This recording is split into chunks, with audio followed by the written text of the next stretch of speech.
नमस्कार बंधू भगिनींनो, रामकृष्ण बदने या यूट्यूब चॅनलवरती मी आपल्या सर्वांचं मनपूर्वक स्वागत करतो. आपण मागील काही व्हिडिओंच्या माध्यमातून विविध संस्कृतचे सुभाषित या श्लोक घेऊन त्या श्लोकाचा अर्थ आणि त्या अर्थाच्या माध्यमातून एक एक विषय या ठिकाणी पाहतो आहोत. आतापर्यंत अनेक विषयांच्या वरती अनेक व्हिडिओ मी आपल्या सर्वांसाठी पाठवले आहेत आणि ज्याला आपण भरभरून अशा प्रकारचा प्रतिसादही देत आहात. आजही एक नवीन श्लोक घेऊन मी आपल्या समोर आलो आहे. या श्लोकामध्ये व्यासांचा उल्लेख करून काही रूपकात्मक बाबींच्या माध्यमातून खूप प्राचीन अशा प्रकारचा हा श्लोक असून या श्लोकामध्ये 5 जण असे आहेत की जे जिवंत असून देखील मेल्यासारखे आहेत असं वर्णन या श्लोकात केलेलं आहे. ते शरीरानं जरी जिवंत असले तरी ते जिवंत नाही आहेत, तर ते मृतप्राय जीवन जगतात, मेल्यासारखं जीवन जगतात असं या श्लोकातनं सांगितलं गेलेलं आहे. पहिल्यांदा आपण श्लोक बघूया आणि त्यानंतर या श्लोकात कोण हे 5 लोक आहेत आणि ते मेल्यासारखे कसे काय जीवन जगतात असं सांगितलंय याचा अर्थ आपण पाहूया.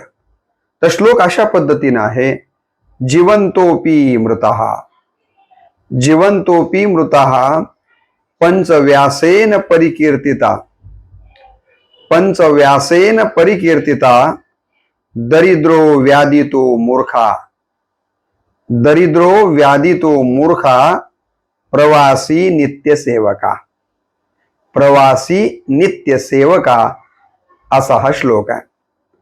या श्लोकाचा काय अर्थ आहे संक्षेपामध्ये मी आपल्याला पहिल्यांदा सांगतो.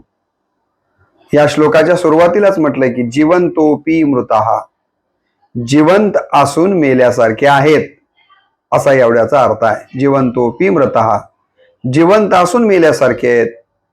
किती जण? पंच व्यासेन परिकीर्तितः. व्यास म्हणतात की हे 5 जण जिवंत असून मेल्यासारखे आहेत. कोण कोण 5 जण आहेत होते? त्यामध्ये पहिलं जे आहे दरिद्रो, दरिद्री माणूस, गरीब माणूस हा जिवंत असून देखील मेल्यासारखाच आहे. व्याधितो, ज्याला असाध्य अशा प्रकारचा आजार झालेला आहे, जो काय रोगी आहे, ज्याला हिंदीमध्ये बिमार आहे, असा व्यक्ती देखील जिवंत असून मेल्यासारखा आहे म्हणून व्याधी तो. तिसरं कोण आहे? तर तिसरं आहे मूर्ख. हा मूर्ख माणूस देखील शरीरानं जिवंत असला तरी तो मेल्यासारखाच आहे. चौथं म्हटलंय प्रवासी, सतत प्रवास करणारा जो कोणी व्यक्ती आहे तो देखील जिवंत असून मेल्यासारखाच आहे. आणि 5वं सांगितलंय नित्यसेवक, हा सतत चाकरी करणारा, सेवा करणारा देखील जिवंत असून मेल्यासारखाच आहे. तर अशा प्रकारे या श्लोकामध्ये हे 5 जण कोणते? दरिद्री, आजारी असणारा, मूर्ख, प्रवासी आणि नित्य सेवा करणारा, हे 5 जण जिवंत असूनही मेल्यासारखे आहेत असं या ठिकाणी सांगितलं गेलेलं आहे. आता आपल्या मनामध्ये काही प्रश्न उपस्थित होऊ शकतील की असं कसं म्हणता येईल? खरं तर हा श्लोक फार प्राचीन आहे आणि त्या काळातली परिस्थिती लक्षात घेऊन हा श्लोक लिहिला गेलेला आहे. तरी परंतु त्यातल्या बऱ्याचशा बाबी आजही या 5 जणांना 100% जरी लागू होत नसल्या तरी अधिक प्रमाणामध्ये या बाबी लागू होतात आणि म्हणून याची प्रासंगिकता कमी झाली असं म्हणता येत नाहीये. काय सांगितलं यामध्ये? पहिल्यांदा सांगितलं की दरिद्री माणूस हा जिवंत असून मेल्यासारखा आहे. कसा आहे तो? जिवंत असून मेल्यासारखा आहे. अगदी बरोबर आहे. कारण ज्याचं धन गेलेलं आहे त्याला मला असं वाटतं की समाजामध्ये फार किंमत नसते. मी 2 ओळी वाचल्या होत्या मराठीमध्ये, कुणीतरी कवीने लिहिलेल्या, की ज्यांच्या घरी असतात दाणे त्यांची कुत्री सुद्धा असतात शहाणे. ज्यांच्या घरी असतात दाणे त्यांची कुत्री सुद्धा असतात शहाणे, आणि ज्यांच्या घरी नसतात दाणे ती माणसं असतात दिवाणे. म्हणजे माणसाची किंमत कशावरून आहे? आता यापूर्वी मी श्रीमंतीबद्दल बोलताना सांगितलं की धनवंता लागी सर्व मान्यता आहे जगी. बरोबर आहे की नाही? कुणाला किंमत आहे? ज्याच्याकडं श्रीमंती आहे, ज्याच्याकडं पैसा आहे, ज्याच्याकडं सोनं अन्य प्रकारची संपत्ती ज्याच्याकडे आहे, त्यालाच या समाज व्यवस्थेमध्ये मोठ्या प्रमाणावरती किंमत दिली जाते. दरिद्री माणसाकडं कुणाचं लक्ष जात नाहीये. आणि दरिद्री माणूस, गरीब माणूस जिथं जिथं जातो तिथं तिथं त्याच्या स्वाभिमानाला धक्का बसेल अशाच प्रकारची त्याला वागणूक मिळते. आणि अशी वागणूक मिळणं म्हणजे जिवंत असून मेल्यासारखं जगणं आहे. त्याला सतत दुसऱ्यावर अवलंबून राहावं लागतं, कारण अर्थव्यवस्था सुदृढ नाहीये. दुसऱ्यांनी त्याला मदत करावी आणि त्यानंतर त्यानं जीवन जगावं, अशा प्रकारचं परावलंबित्व त्याच्या वाट्याला आल्यामुळे देखील त्याच्या जगण्याला तसा अर्थ प्राप्त होत नाहीये. समाजामध्ये जो सन्मान मिळायला हवा तो सन्मान दरिद्री माणसाला मिळताना दिसत नाहीये. दरिद्री माणसाचं कसं आहे माहितीये का, की मनामध्ये खूप इच्छा आहेत, हे करावं ते करावं, असं करावं तसं करावं, परंतु त्याला ते करता येत नाहीये. कारण ते करण्यासाठी जे हातामध्ये धन लागतं, जो पैसा लागतो ते त्याच्याकडं नाहीये. म्हणून मन मारून जगणे, आणि मन मारून जगणं म्हणजे एक अर्थानं मृत्यूसच जगणं आहे, असं आपण लक्षात घेणं गरजेचं आहे. त्याला वाटतं माझाही चांगला बंगला असावा, मला देखील मिष्टान्न खायला मिळावं, माझ्या देखील लेकरांना चांगलं शिक्षण मिळावं, चांगली शाळा मिळावी. बरोबर आहे की नाही? त्याला वाटतं की मला देखील चांगलं आरोग्य मिळवण्यासाठी त्या सुविधा मिळाव्यात. त्याच्या सगळ्या इच्छा आहेत, परंतु कुठलीच इच्छा त्याला पूर्ण करता येत नाहीये. आणि म्हणून असं परावलंबित्वाचं जीवन दरिद्री माणसाला जगावं लागतं. आणि म्हणून दरिद्री माणूस हा जिवंत असून मेल्यासारखं जीवन जगतो, प्रतिकात्मक रूपानं सांगितलेलं आहे. परंतु हे पूर्ण सत्य नाही, हेही आणि अंतिम सत्य नाहीये, हेही आपण इथं लक्षात घेतलं पाहिजे. जर दरिद्री माणसाला केवळ पैसा नाही म्हणून किंमत मिळत नाही, हे 100% जर आपण खरं धरलं तर बरे झाले देवा निघाले दिवाळे, बरी या दुष्काळे पीडा गेली म्हणणाऱ्या संत तुकाराम महाराजांच्याकडं नंतरच्या कालावधीमध्ये काय होतं? दारिद्र्यच होतं ना.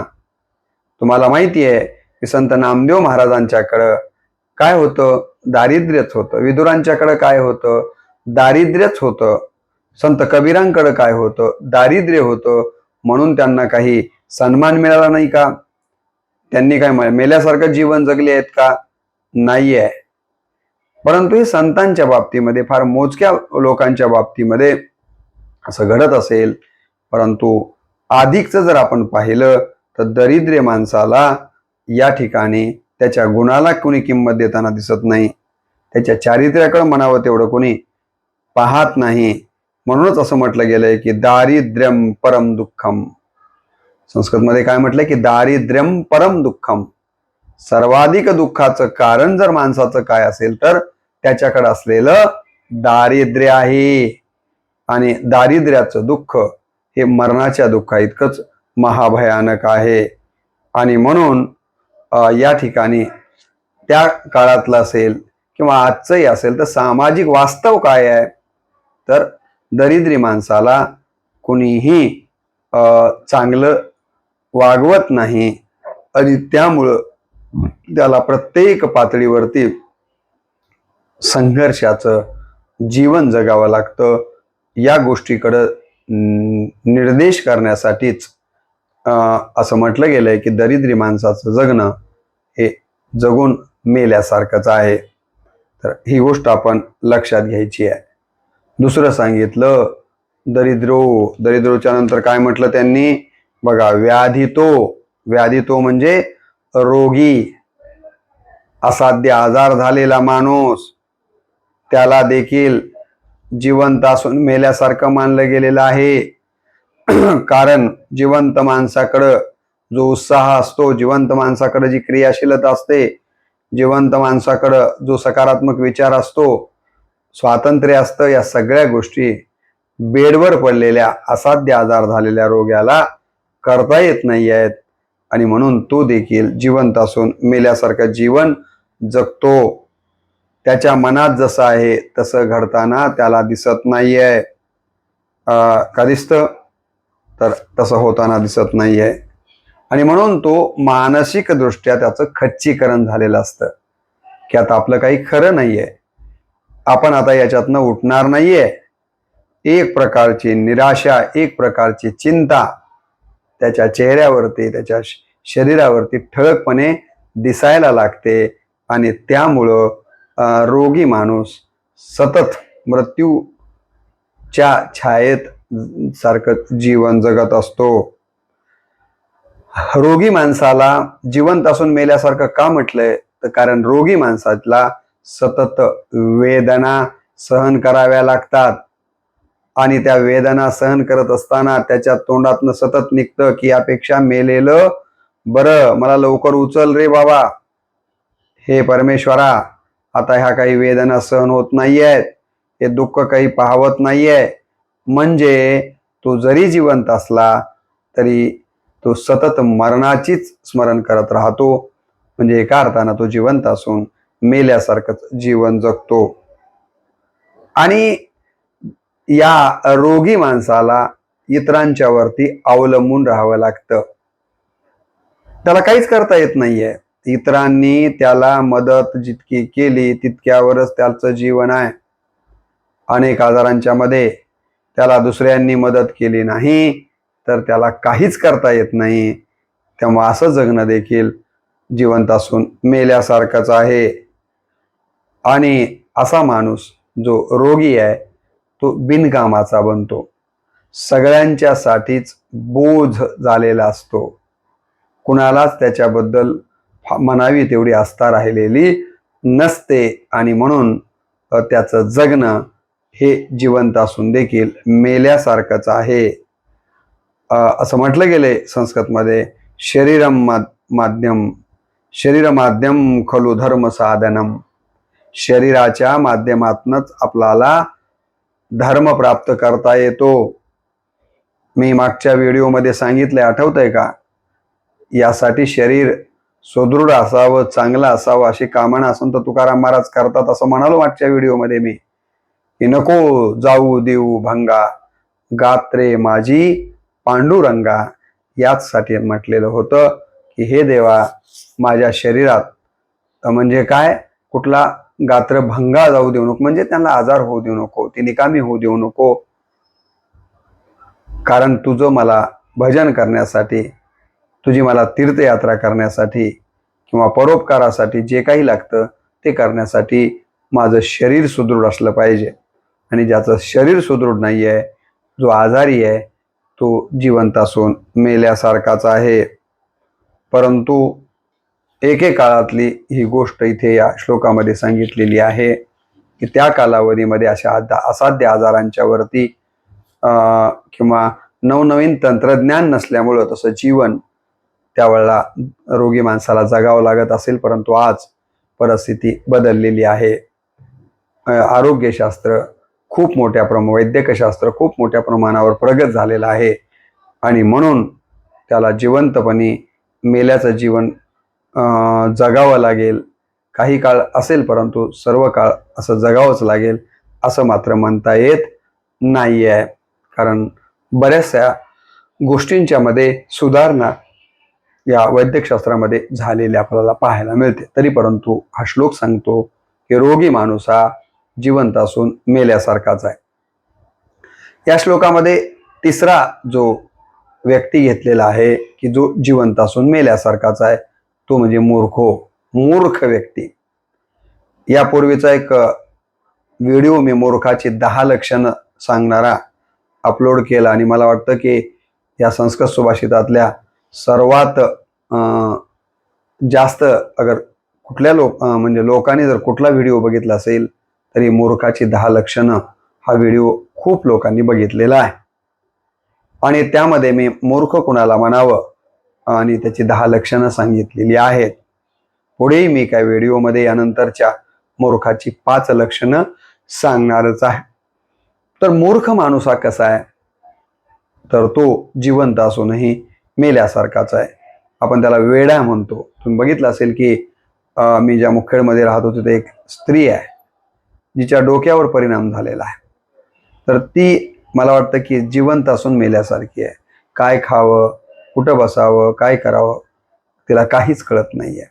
म्हणजे तिचं जगणं कसं आहे, जिवंत असून मेल्यासारखंच आहे. नीतिशास्त्रामध्ये रूपकात्मकतामध्ये मूर्खाच्या बाबतीत असं सांगितलं गेलेलं आहे.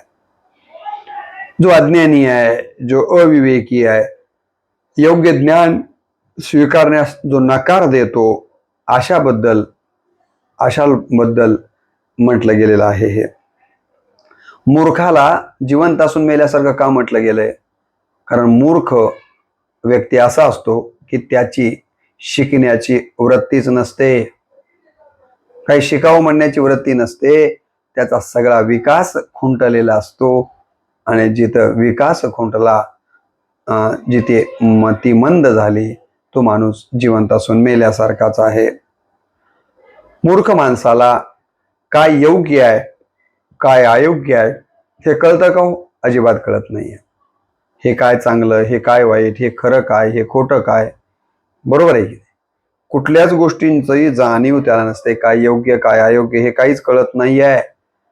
आणि ज्याला सारासार विचार करा उठाउठी असं संतांनी म्हटलं, असा सारासार विचार ज्याच्या जीवनातनं निघून गेलेला आहे तो मूर्खच आहे. आणि असा मूर्ख माणूस जिवंत असूनही मेल्यासारखाच आहे. असा मूर्ख माणूस नको ते चुकीचे निर्णय घेतो आणि या चुकीच्या निर्णयामुळं त्याचं तर नुकसान होतच, परंतु त्याबरोबर इतरांचं देखील तो नुकसान करायला मागं पुढं पाहत नाहीये. आणि म्हणून असा मूर्ख माणूस हा जिवंत असून मेल्यासारखाच आहे. आणि अशा मूर्खाला समाजामध्ये देखील मान मिळत नाहीये. आणि म्हणून मूर्ख हा जिवंत असून मेल्यासारखाच आहे. कारण माणूस म्हणून जो त्याचा बौद्धिक विकास व्हायला पाहिजे, माणूस म्हणून त्याचे जे काही नातेसंबंध असतील, समाजाशी जी अटॅचमेंट आहे ती असायला हवी, ते कुठलीच बाब त्याच्याकडनं घडत नाही आहे. जसं की मेलेल्या माणसाचा समाजाला काहीही उपयोग होत नाही आहे, तसाच याचा काहीही उपयोग समाजाला होत नाही. उलट याच्याकडनं झाल्या तर त्रासच होतो. आणि म्हणून असा मूर्ख माणूस देखील काय आहे, जिवंत असून मेल्यासारखाच आहे, असं हा श्लोक आपल्याला सांगतो. आणि त्यानंतर सांगितलेलं आहे ते म्हणजे प्रवासी. त्या काळामध्ये लिहिलेला हा श्लोक आहे की ज्या कालावधीमध्ये प्रवासाच्या कुठल्याच द्रुतगती वाहनांच्या सुविधा नव्हत्या. माणसं असं म्हणायचे की काशीला जाऊन जिवंत येईल की नाही, कारण पायी जावं लागायचं. अनेक प्रकारचे अडचणी होत्या रस्त्यामध्ये. नदीला पूर आलाय, पाऊस आहे, ऊन आहे, वारा आहे, बरोबर आहे की नाही? परंतु आजकाल आपल्याला प्रवासाच्या बाबतीमध्ये असं काही दिसत नाही. पण तो काळ जर आपण लक्षात घेतला तर या सुभाषितकारानं जे म्हटलंय ते खोटं नाही आहे. प्रवासाचं जीवन देखील जिवंत असून मेल्यासारखंच असतं, कारण तो सतत प्रवासात असतो. आणि जिवंत असतानाचा जो आनंद माणसाला घेता येतो तसा प्रवासी माणसाला घेता येत नाहीये. तो सतत बाहेर असल्यामुळं कुटुंबाचं प्रेमही त्याला मिळत नाहीये. आणि म्हणून तो कुटुंबाच्या प्रेमालाही काय झालेला असतो, मुकलेला असतो. त्याचबरोबर त्याच्या जीवनाला कुठलं स्थैर्य आहे का? माणूस म्हणल्यानंतर त्याला स्थैर्य मिळालं पाहिजे, पण याला स्थैर्य कुठलंच मिळत नाही, कारण तो उठसूट प्रवासात असतो. आणि म्हणून स्थैर्य नसेल तर ते जीवन देखील आनंदी नाहीये, दुःखी आहे. म्हणजे ते जिवंत असून मेल्यासारखंच आहे. प्रवासी माणूस जर इतर राज्यामध्ये, इतर देशामध्ये गेला तर तिथं त्याला अनेक अडचणींना तोंड द्यावं लागतं. तिथे असुरक्षितता असते, एकाकीपणा असतो. आणि मग असा एकाकीपणा, असुरक्षितता, त्याचबरोबर अडचणीतनं जगणं म्हणजे जिवंत असून मेल्यासारखंच जगणं आहे. अशा प्रकारची विचार करूनच या प्रवासाला यामध्ये घेतलेला आहे. आणखीन काय आपल्याला सांगता येते का, आपलेपणाची भावना या ठिकाणी त्याच्या बाबतीमध्ये कमी झालेली असते. आज जर आपण पाहिलं तर प्रवासाच्या बाबतीमध्ये ही स्थिती आपल्याला पाहायला मिळत नाहीये. आज यामध्ये बराचसा बदल झालेला आपण पाहतो आहोत. परंतु एकेकाळी मात्र प्रवास करत असताना खूप अडचणीनं प्रवास करावा लागत होता आणि म्हणूनच प्रवासी माणसाचं जगणं म्हणजे जिवंत असून मेल्यासारखंच आहे असा विचार या ठिकाणी मांडला गेलेला आहे. आणि शेवटचा जो काही सांगितला गेलेला आहे तो म्हणजे नित्यसेवक. नित्यसेवक म्हणजे काय? नेहमी दुसऱ्याची चाकरी करणारा, इतरांवर अवलंबून राहणारा जो कोणी असेल त्याला नित्यसेवक म्हटलं जातं. नित्यसेवक म्हणजे कोण? तर जो इतरांच्या दुसऱ्याची चाकरी करणार आहे, इतरांवर अवलंबून राहणार आहे, त्यालाच या ठिकाणी नित्यसेवक म्हटलं जातं. आणि असा जो सेवक असतो त्याच्या स्वाभिमानाला नेहमी धक्का लागतो, त्याला अपमानाचं जीवन जगावं लागतं आणि म्हणून त्याचं जगणं देखील जिवंत असून मेल्यासारखं आहे. कारण अशा व्यक्तीला आपल्या इच्छेनं वागता येतं का? तर अशा व्यक्तीला आपल्या इच्छेनुसार वागता येत नाहीये. आणि पारतंत्र्याचं जीवन, गुलामीचं जीवन म्हणजे देखील जिवंत असून मेल्यासारखं जीवन आहे, पराधीन जीवन आहे. आणि असं पराधीन जीवन काही कामाचं नाहीये. असा जो कोणी नित्यसेवक असतो तो त्याला कर्तृत्व दाखवता येत नाहीये. आणि कर्तृत्व मनुष्य म्हणून जन्माला येऊन जर आपल्याला दाखवता येत नसेल तर आपलं जगणं हे जिवंत असून मेल्यासारखंच आहे. आणि अशा या जे नित्यसेवक व्यक्ती आहे त्याला असुरक्षित जीवन जगावं लागतं. सतत त्याच्या मनामध्ये असुरक्षितता असते, भीती त्याला अंतःकरणामध्ये ठेवून जगावं लागतं. आणि भीतीचं जगणं हे देखील जिवंत असून मेल्यासारखंच आहे. आता इथं नित्यसेवक म्हणजे प्रामाणिक नोकरी करणारा कर्मचारी या अर्थानं इथं नित्यसेवक घ्यायचा नाहीये. तर नित्यसेवक म्हणजे ज्यानं स्वाभिमान गमावलेला आहे, जो पूर्णपणे पराधीन राहून विवश प्रकारचं जीवन जगतो, त्याला इथे नित्यसेवक असं म्हटलं गेलेलं आहे. तर अशा पद्धतीच्या या मला वाटतं की यांचा उल्लेख इथे आपल्याला या 5 लोकांना काय म्हटलं गेलेलं आहे, तर जिवंत असून मेलेलेच आहेत असं या नीतिशास्त्रात रूपकात्मक पद्धतीने सांगितलं गेलेलं आहे. आणि याच्यातून आपल्याला बोध काय घ्यायचा आहे, तर आपण असं जीवन जगावं की त्या जगण्याला जिवंतपणा असला पाहिजे. न की हे 5 जण जिवंत असून मेल्यासारखं जीवन जगतात. आपल्या जीवनाला एक सुगंध असावा, आपल्या जीवनात स्वाभिमान असावा, आपल्या जीवनामध्ये एक तत्वबोध असावा. या प्रकारचा विचार आपण अशा श्लोकाच्या श्रवणातनं करून आपण आपलं जीवन जगावं अशा प्रकारची या निमित्तानं अपेक्षा व्यक्त करतो. आणि मी माझ्या व्हिडिओला याच ठिकाणी पूर्णविराम देतो. अशाच विविध प्रकारचे विचार घेऊन मी वेगवेगळे व्हिडिओ आपल्याकडं पाठवतो आहे. आपल्याला विनंती आहे की या व्हिडिओचं श्रवण करा, आवडले तर कमेंट करा आणि असे चांगले विचार इतरांच्यापर्यंत शेअर करा, लाईक करा. एवढीच अपेक्षा आपल्याकडनं व्यक्त करून या व्हिडिओला मी इथं पूर्णविराम देतो. नमस्कार.